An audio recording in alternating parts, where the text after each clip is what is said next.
नमस्कार। खबर उत्तराखंड में आपका स्वागत है। मैं हूं आपके साथ भावना त्रिपाठी।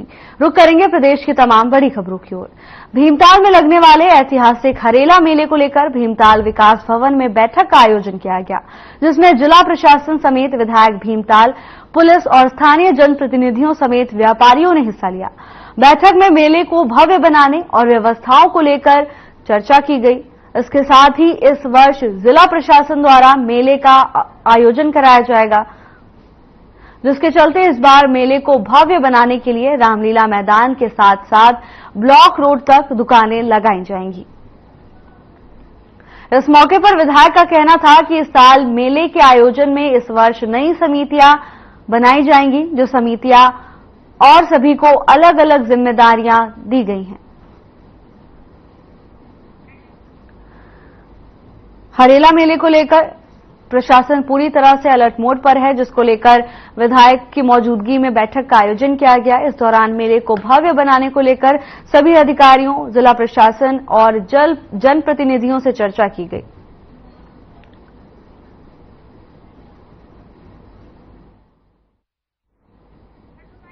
भीमताल में हरेला मेले को लेकर प्रशासन ने बैठक का आयोजन किया। मेले में व्यवस्थाओं को लेकर चर्चा की गई, तो वहीं विधायक ने मेले में समितियां बनाने के लिए आदेश दिए हैं। आपको बता दें कि हरेला मेले को भव्य बनाने के लिए प्रशासन पूरी तरह से सक्रिय नजर आ रहा है। तैयारियों की समीक्षा करने के लिए भीमताल में प्रशासन की ओर से बैठक की गई। बैठक के दौरान तमाम तरह की व्यवस्थाओं को लेकर चर्चा की गई। इसके साथ ही विधायक ने मेले के लिए समितियां बनाने का आदेश भी जारी किया है।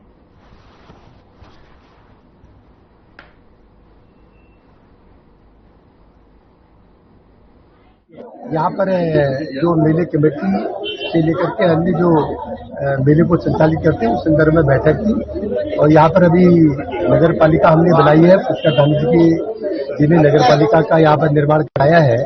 तो इस बार नगर पालिका के अधीन ये मेला होगा और इसमें प्रशासक के रूप में जो एसडीएम है और हमारे भारतीय जनता पार्टी के और अन्य संगठनों के जो भी लोग हैं, सब लोग मिलजुल के इस मेले को संचालित करते हैं। और ये ऐतिहासिक मेला इस बार बनेगा, क्योंकि इस बार नगर पालिका बनने के बाद पहली बार मेले का आयोजन किया जा रहा है। वैसे तो वर्षों से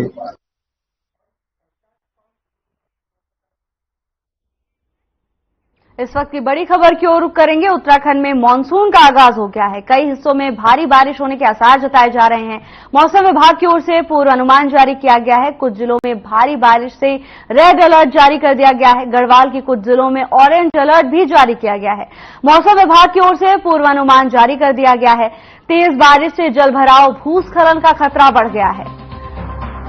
इस वक्त की बड़ी खबर की ओर रुख करेंगे। उत्तराखंड में मानसून का आगाज हो चुका है, जिसके बाद अब लोगों को गर्मी से राहत मिलेगी। हालांकि जल भराव और भूस्खलन का खतरा लगातार मंडरा रहा है, जिसको लेकर प्रशासन तैयारियों में जुट गया है। कई हिस्सों में भारी बारिश होने के आसार जताए जा रहे हैं। कुछ जिलों में भारी बारिश से रेड अलर्ट भी जारी कर दिया गया है। गढ़वाल के कुछ जिलों में ऑरेंज अलर्ट जारी किया गया है।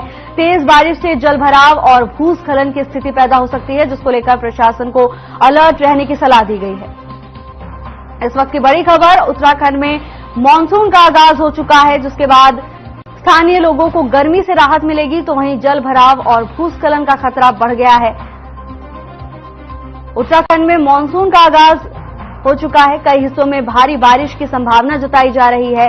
कई जिलों में भारी बारिश का रेड अलर्ट भी जारी कर दिया गया है।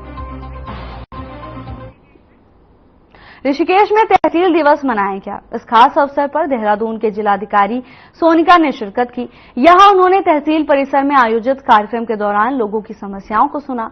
इसके साथ ही मौके पर ही समस्याओं को सुनने के बाद उनके समाधान के लिए संबंधित अधिकारियों को दिशा निर्देशित किया कि कुछ समस्याओं का समाधान मौके पर नहीं हो सकता है, उन्हें जल्द से जल्द निपटाया जाए। इसकी जानकारी देने के बाद समाधान करने का दावा जिला अधिकारी ने किया है। तहसील दिवस कार्यक्रम के दौरान 78 लोगों की समस्याओं को सुना गया। जिलाधिकारी ने समाधान करने के लिए अधिकारियों को निर्देश दिए हैं। तहसील दिवस कार्यक्रम का आयोजन किया गया। इस दौरान जिलाधिकारी सोनिका भी मौजूद रहीं, जिन्होंने आम जनता की समस्याओं को सुना, तो वहीं तत्काल रूप से अधिकारियों को निर्देश दिए हैं कि जल्द से जल्द सभी समस्याओं का निवारण कर दिया जाए। इसके साथ ही जिलाधिकारी ने कहा कि कुछ समस्याएं ऐसी होती हैं जिनका तुरंत समाधान नहीं किया जा सकता। हालांकि उन्होंने अधिकारियों को निर्देश दे दिए हैं कि जानकारी ले ली जाए और जल्द से जल्द सभी की समस्याओं का समाधान किया जाए। ऋषिकेश में तहसील दिवस कार्यक्रम का आयोजन किया गया।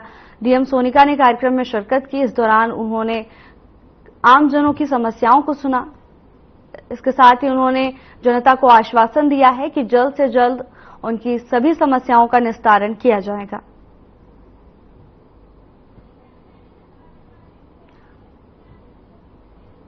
ऋषिकेश में तहसील दिवस कार्यक्रम का आयोजन किया गया। जिलाधिकारी सोनिका कार्यक्रम में मौजूद रहीं। उन्होंने खुद आम जनता की समस्याओं को सुना और अधिकारियों को तुरंत निर्देश दिया है कि जल्द से जल्द आम जनता की समस्याओं का निस्तारण किया जाए। तहसील दिवस कार्यक्रम के दौरान भारी संख्या में आमजन पहुंचे थे।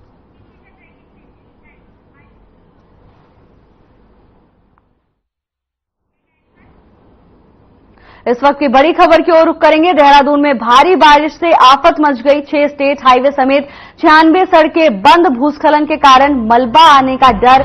प्रदेश की 96 सड़कें बंद कर दी गई हैं। 47 ग्रामीण सड़कें भी बंद कर दी गई हैं। लोक निर्माण विभाग ने 24 सड़कों को खोल दिया है। 72 बंद सड़कें खोलने के लिए मशीनरी मौके पर तैनात है। भारी बारिश के साथ इलाके में आफत का माहौल है। 6 स्टेट हाईवे समेत 96 सड़कें बंद कर दी गई हैं। भूस्खलन के कारण मलबा आने का डर है। लोक निर्माण विभाग ने 24 सड़कों को अभी खोला है। 72 बंद सड़कें खोलने के लिए मशीनरी तैनात कर दी गई है। भारी बारिश से जहां एक तरफ लोगों को राहत मिली है तो वहीं परेशानियों का भी सामना करना पड़ा है। 6 स्टेट हाईवे समेत 96 सड़कों को बंद कर दिया गया है। भूस्खलन के कारण मलबे आने के डर के कारण सड़कों को बंद कर दिया गया है। 72 बंद सड़कें खोली गई तो वहीं लगातार मशीनरी और प्रशासन पूरी तरह से मुस्तैद है। इस वक्त की बड़ी खबर, जहां भारी बारिश से आफत मच गई है। भूस्खलन के कारण मलबा आने का डर है। लोक निर्माण विभाग ने 24 सड़कों को खोल दिया है। 72 बंद सड़कें खोलने के लिए मशीनरी तैनात कर दी गई है। प्रशासन पूरी तरह से मुस्तैद है। 6 स्टेट हाईवे समेत 96 सड़कें बंद कर दी गई हैं। उत्तराखंड में लगातार हो रही भारी बारिश के कारण लोगों को परेशानियों का सामना करना पड़ रहा है। इस दौरान बारिश के बीच भूस्खलन के कारण मलबा आने से 6 स्टेट हाईवे समेत प्रदेश के 96 सड़कें बंद हो गईं। वहीं हल्द्वानी समेत कुमाऊं के अधिकतर हिस्सों में आज सुबह से ही तेज बारिश का दौर जारी है। कुमाऊं के सभी 6 जिलों में मौसम विभाग ने तेज बारिश की चेतावनी जारी की है। बारिश के चलते जिला प्रशासन अलर्ट मोड पर है तो वहीं बारिश के चलते नदियों का जलस्तर लगातार बढ़ रहा है।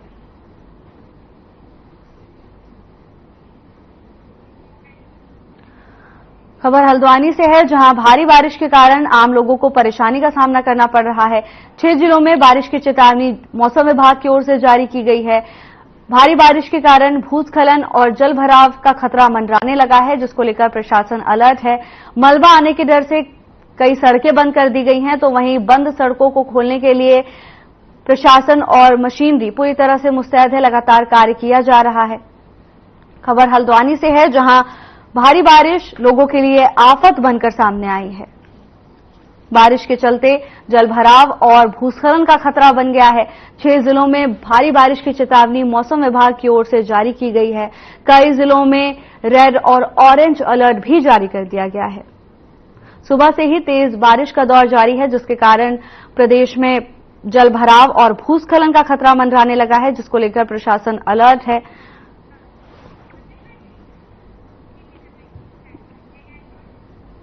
इस वक्त की बड़ी खबर की ओर रुख करेंगे। उत्तराखंड शासन ने 17 अधिकारियों के तबादले किए हैं। 15 आईएएस और 1 आईएफएस अधिकारियों का तबादला किया है। दिलीप जावलकर को दी गई सहकारिता की जिम्मेदारी। रंजीत कुमार सिंह तकनीकी शिक्षा के सचिव बने हैं। इस वक्त की बड़ी खबर, जहां दिलीप जावलकर को सहकारिता विभाग की जिम्मेदारी दी गई है। रंजीत कुमार सिंह तकनीकी शिक्षा के सचिव नियुक्त किए गए हैं। 15 आईएएस और 1 आईएफएस अधिकारी का तबादला किया गया है। उत्तराखंड शासन ने बड़ा फेरबदल देखने को मिला है। 17 अधिकारियों के तबादले किए गए हैं। दिलीप जावलकर को सहकारिता की जिम्मेदारी दी गई है। रंजीत कुमार सिंह तकनीकी शिक्षा के सचिव बनाए गए हैं। 15 आईएएस और 1 आईएफएस अधिकारी का तबादला किया गया है।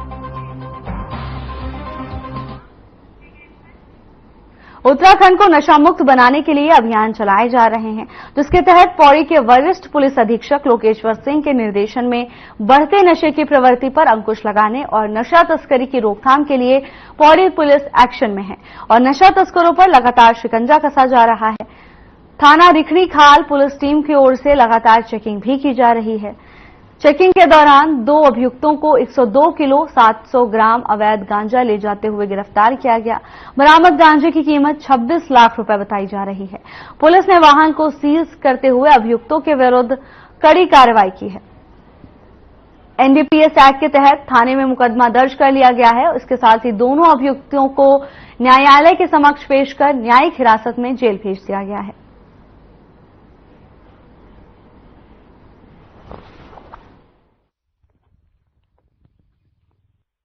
थाना रिखणी खाल के दौरान चेकिंग आज 2 अभियुक्तों को गिरफ्तार किया गया है, जिनसे रिकवरी में कुल 102 किलो गांजा रिकवर किया गया है और साथ ही साथ वाहन को भी सीज किया गया है। इस 102 गांजे की कुल जो बाजारी मूल्य है इसका वो लगभग 26 लाख रुपए के बराबर है।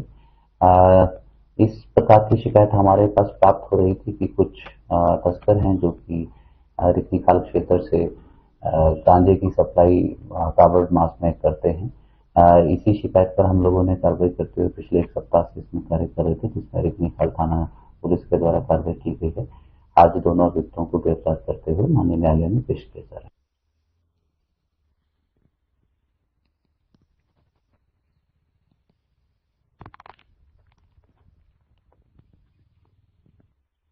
लक्सर में जमीनी विवाद को लेकर एक ग्रामीण की हत्या का मामला सामने आया है, जिससे पूरे इलाके में सनसनी फैल गई। मौके पर पहुंची पुलिस ने शव को कब्जे में लेकर पोस्टमार्टम के लिए अस्पताल भेज दिया। आरोपियों की गिरफ्तारी और बाजार चौकी इंचार्ज को हटाने की मांग पर अड़े ग्रामीणों ने कोतवाली के नजदीक शव रखकर जमकर हंगामा किया। हंगामे के बाद एसएसपी प्रमेंद्र सिंह डोभाल ने चौकी इंचार्ज को लाइन हाजिर करने के साथ ही आरोपियों की जल्द गिरफ्तारी करने का आश्वासन दिया है। एसपी ने बताया कि मामले में निष्पक्ष और कड़ी कार्रवाई कर जल्द ही हत्या के आरोपियों को गिरफ्तार कर लिया जाएगा।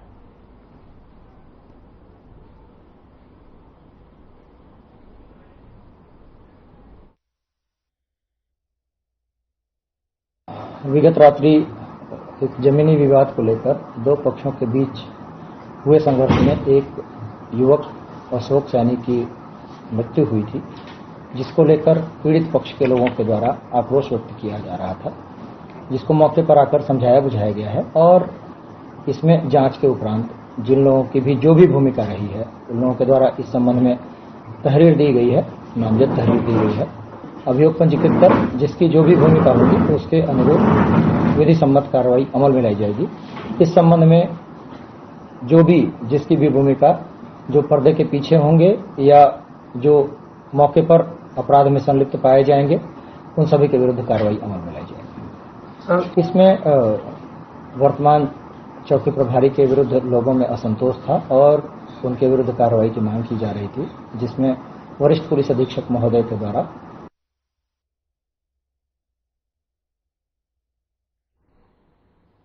मौसम विभाग ने 5 जुलाई तक भारी बारिश का रेड अलर्ट जारी कर दिया है। मौसम विभाग ने नैनीताल, बागेश्वर, चंपावत में बारिश का अलर्ट जारी किया है। देहरादून, पौड़ी, टिहरी, हरिद्वार में भारी बारिश का ऑरेंज अलर्ट जारी किया गया है।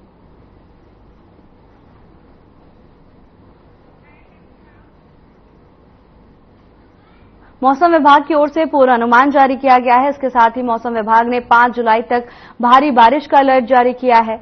आपको बता दें कि मौसम विभाग की ओर से कई जिलों में ऑरेंज और रेड अलर्ट जारी कर दिए गए हैं। इसके साथ ही मौसम विभाग की ओर से पहाड़ी क्षेत्रों में रह रहे लोगों को नसीहत दी गई है। इसके साथ ही पर्यटकों के लिए भी एडवाइजरी जारी की गई है। उत्तराखंड में भारी बारिश को लेकर मौसम विभाग ने पूर्वानुमान जारी किया है। 5 जुलाई तक मौसम विभाग की ओर से भारी बारिश का अलर्ट जारी किया गया है।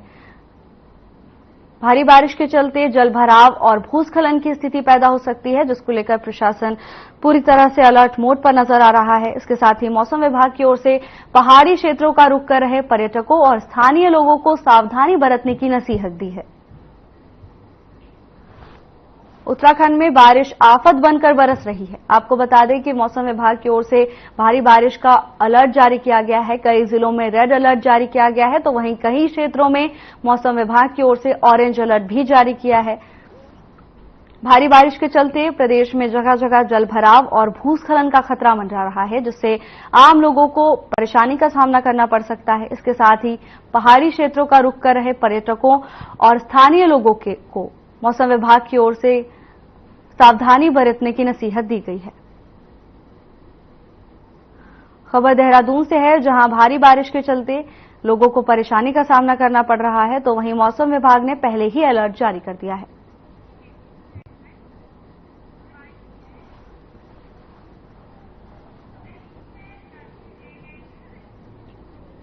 कोटद्वार दुगड्डा के बीच पहाड़ से लगातार आ रहे मलबे के कारण यातायात पूरी तरह से प्रतिबंधित कर दिया गया है।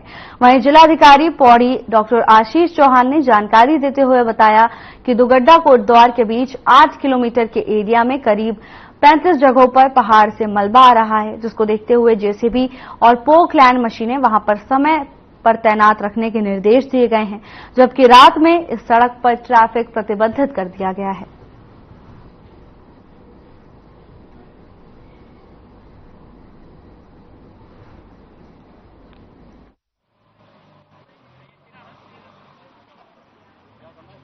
आठ किलोमीटर के जोन में 35 लैंडस्लाइड हमारी नए लैंडस्लाइड पॉइंट्स बने और इसके लिए लास्ट ईयर भी उनके द्वारा जो एस्टिमेट्स भेजे गए थे वो अभी पास होना और उन प्रोसेस में है। और इस बार के लिए मेरे द्वारा उन्हें ये निर्देश दिए गए हैं कि हमारी 2 पोकलेन प्लस जो दूसरी मशीन हैं वो लगाई जाएं। उसके लिए उन्हें फंडिंग भी की जा रही है, प्लस साथ ही जो ट्रैफिक को रेगुलेट किया जाना है। और जैसा कि एडिशनल एसपी ने अभी बताया है कि रात 8 बजे से सुबह 5 बजे तक ट्रैफिक रेस्ट्रिक्शंस भी लागू किया जाएगा। तो इन सारे एस्पेक्ट्स को हम लोग कवर करें ताकि किसी भी लैंडस्लाइड में मानव क्षति को रोका जा सके।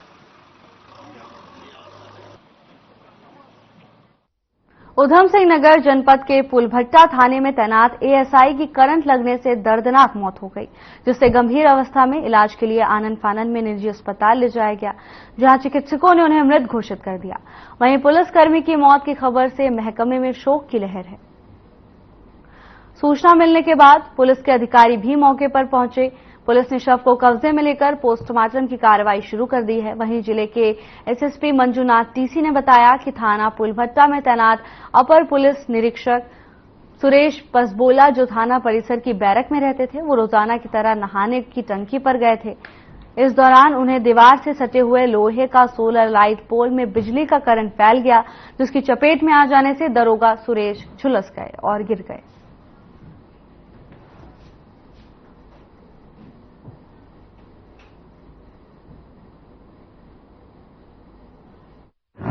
हमारा पुलभट्टा थाना में तैनात हमारा एएसआई श्री सुरेश पसबोला जी है, तो वो अपना नित्य कर्म करके नहा धो के अपना खाना खाने के लिए तैयार हो रहा था। तो जूता सुखाने के लिए वो बाहर गया बैरक से बाहर। तो बैरक से बाहर गया तो अकेला ही था। तो जस्ट बैरक से बाहर जो है एक पुलभट्टा थाना के कैंपस में रात भर बारिश हुई थी। रात भर बारिश हैवी हुआ था उस एरिया में।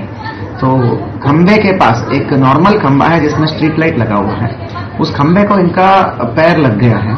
तो उस हालत में पाया गया कि ये बिल्कुल धड़ करके आवाज आ गया। तुरंत आसपास के पुलिस वाले चले गए, उनको निकालने की कोशिश किया। ये देखा गया कि पैर चिपक गया था उनका खंबे और बिजली से झुलस रहे थे।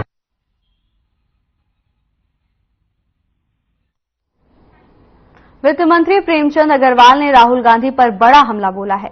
बीजेपी प्रदेश मुख्यालय में प्रेस वार्ता को संबोधित करते हुए प्रदेश के कैबिनेट मंत्री प्रेमचंद अग्रवाल ने लोकसभा में नेता प्रतिपक्ष राहुल गांधी पर गंभीर आरोप लगाए। प्रेमचंद अग्रवाल ने कहा कि राहुल गांधी ने लोकसभा में जिस प्रकार से व्यवहार किया, उससे उन्होंने नेता प्रतिपक्ष की गरिमा को तार-तार किया है। उन्होंने कहा कि महामहिम राष्ट्रपति के अभिभाषण के बाद राहुल गांधी की भाषा शैली गैर जिम्मेदाराना रही है। प्रेमचंद अग्रवाल यही नहीं रुके, उन्होंने राहुल गांधी पर हिंदुओं का अपमान करने का आरोप भी लगाया। उन्होंने कहा कि राहुल गांधी ने एक संवैधानिक पद पर रहते हुए भगवान के चित्रों का, हिंदुओं का और सदन की गरिमा का अपमान किया है।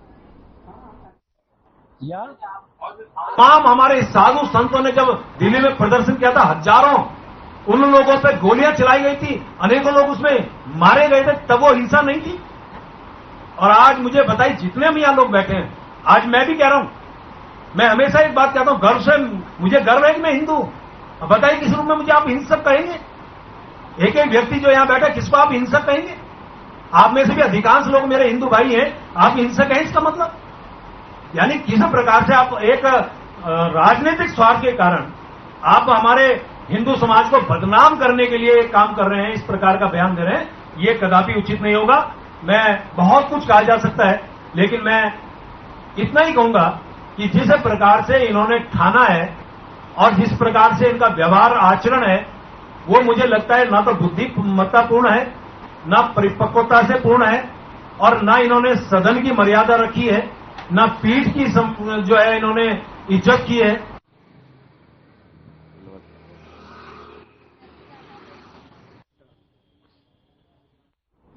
उत्तराखंड प्रदेश में लगातार देखा जाता है कि डॉक्टर पहाड़ चढ़ने से कतराते हैं, लेकिन अब उसका समाधान कहीं न कहीं होने जा रहा है, क्योंकि स्वास्थ्य मंत्री डॉक्टर धन सिंह रावत ने डॉक्टरों के उपलक्ष्य में डॉक्टरों को एक बड़ी सौगात दी है। उत्तराखंड के अंदर एक ऐसा एक्ट लाने जा रहे हैं जिससे डॉक्टरों को कई तरह की सुविधा मिलेगी और उनके चॉइस के अनुसार उनका ट्रांसफर दिया जाएगा। इसके साथ ही उन्होंने कहा कि यदि पहले साल में डॉक्टर को उसके चॉइस का ट्रांसफर नहीं मिल पाया तो उसका पता होना चाहिए कि 3 साल बाद उसको कहां पर ट्रांसफर मिलेगा, जिससे डॉक्टर का मनोबल भी बढ़ेगा।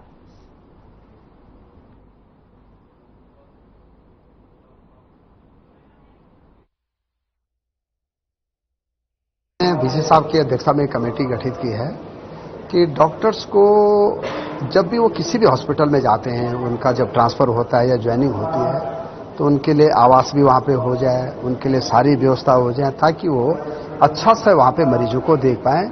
और मुझे लगता है कि अगर ये सुविधा हमने पूरे राज्य में कर दी तो डॉक्टरों को एक अच्छा जो है सुविधा मिल जाए। देखिए, अमूमन ये ध्यान आता है कि जब भी हम डॉक्टरों के ट्रांसफर करते हैं तो उनको काफी दिक्कतें होती हैं। तो अब हम एक नया एक्ट ला रहे हैं डॉक्टरों के लिए कि डॉक्टरों को उनकी चॉइस के अनुसार स्थान देंगे। बाय द वे, उनको पहले साल चॉइस नहीं मिला तो उनको ये पता रहना चाहिए कि मैं अगर धारचूला में नौकरी कर रहा हूं तो 3 साल बाद में हल्द्वानी आ जाऊं। तो जब ये स्पष्टता रहेगी तो डॉक्टर लोग पहाड़ में भी जाएंगे और अच्छा काम भी करेंगे। और डॉक्टर डे पे बड़ी सौगात हम उनको दे रहे हैं।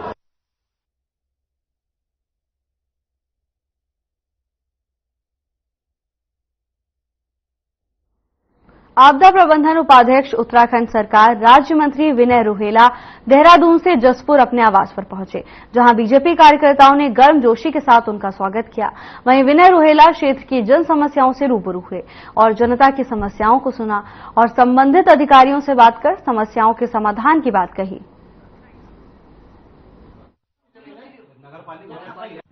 एक तो हमारे जनपद नगर में प्राथमिक विद्यालय में जो प्रधानाध्यापक के पद है वो दिख पड़े हैं सैकड़ों की संख्या में। कुछ जूनियर स्कूल है, प्राथमिक राजकीय उच्च प्राथमिक विद्यालय, उनमें प्रधानाध्यापक और सहायक पद अध्यापक के पद दिखते हैं। तो वहाँ काफी लंबे समय से पदोन्नति नहीं हुई है और हमारे अध्यापक बहुत से अध्यापक रिटायर तक भी हो गए, लेकिन पदोन्नति नहीं मिल पाई है। तो हमने माननीय मंत्री जी के समक्ष अपना मुद्दा उठाया है, ज्वलंत मुद्दा है कि वो यथाशीघ्र जो यहाँ पर पदोन्नति के पद संचित पद है उनमें कार्य कराने का कष्ट करेंगे। तो उनकी ओर से सकारात्मक कार्रवाई का आश्वासन भी दिया गया है और डीएम साहब के लिए वो आज डीएम साहब के यहाँ जाने का है उनका, तो माननीय मंत्री जी ने कहा कि वो डीएम साहब के समक्ष इस समस्या रखेंगे।